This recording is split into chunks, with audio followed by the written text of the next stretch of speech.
네, 광주 전남 지역의 혈액 보유량이 감소세를 보이고 있습니다. 지금의 감소세가 동절기까지 지속될 경우에 언제든 심각한 혈액 부족 사태가 발생할 수 있다고 하는데요. 코로나19와 독감 유행 여파로 헌혈량이 좀처럼 회복 기미를 보이지 못하고 있는 가운데 대입 제도까지 바뀌면서 고등학생 헌혈자 수가 감소하고 있다고 합니다. 선유종 기자가 취재했습니다. 광주 도심 한복판에 자리 잡은 헌혈의 집 충장로 센터.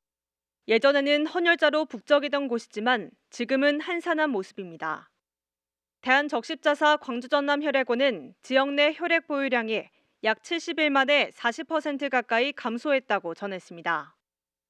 광주 전남 지역의 혈액 보유량은 지난 8월까지 11분을 유지했지만 10월 17일 기준으로 6.11분까지 떨어졌습니다.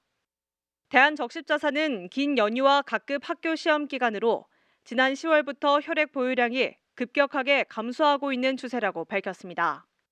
7, 8월 달이 방학인데 그때는 좀 이제 참여율이 그런 대로 괜찮았습니다. 그런데 이제 그 10월 들어서는 뭐 그 전달에 비해서 한 40% 가까이 감소를 했거든요.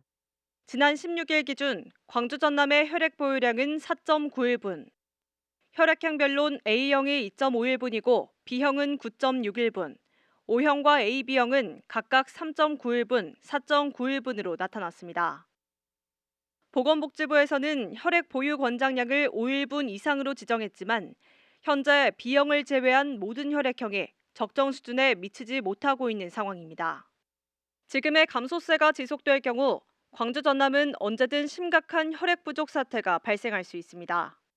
혈액이 없으면 사람이 살 수가 없는 것처럼 그래서 헌혈은 또 필요하고요. 헌혈이 만약에 안 되게 되면 누군가의 생이나 삶이 영향을 받을 수도 있고 헌혈은 또 대체제가 없기 때문에 또 누군가가 헌혈을 해줘야만 되는 거라서 헌혈은 꼭 필요하다고 생각합니다.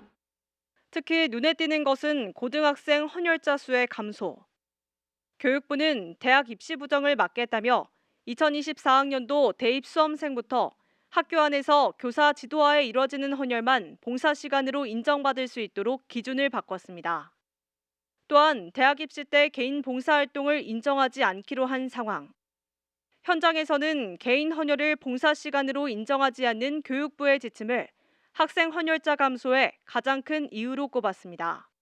저랑 친구가 전에는 봉사활동 시간이 채워진다는 식으로 해서 저랑 친구도 많이 했었는데 이제 바뀌고 난 후에 이제 봉사활동 인정을 안 해줘서 저랑 친구들이 이제 별로 안 하고 그러고 있어요. 올해 1월 광주 전남 지역의 고등학생 헌혈자 수는 700여 명으로 지난해 1월 1,600여 명이었던 것과 비교하면 절반도 못 미치는 수치입니다. 고등학생 헌혈 감소 추이가 지속되면서 전체 헌혈 수에도 영향을 미쳤다는 분석이 나오고 있습니다.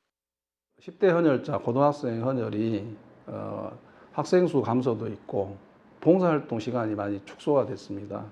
그리고 또 올해 대학 입시부터는 또 그 헌혈의 집에서 하는 개인 헌혈이 반영이 되지 않습니다. 그러다 보니까 계속 그 학생들의 헌혈이 줄어들게 됩니다.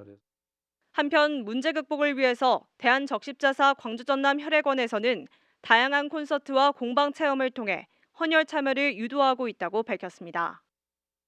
동절기 헌혈자 감소가 지속되고 있는 가운데 광주전남혈액원은 겨울철 버티기에 들어갔습니다. 저출생과 10대 헌혈자 수는 갈수록 줄어들고 있지만 혈액을 필요로 하는 인구는 증가하고 있는 요즘. 겨울을 앞두고 혈액 보유량이 줄어드는 만큼 시민의 적극적인 헌혈 동참이 그 어느 때보다 필요해 보입니다. CNB 뉴스 선유종입니다.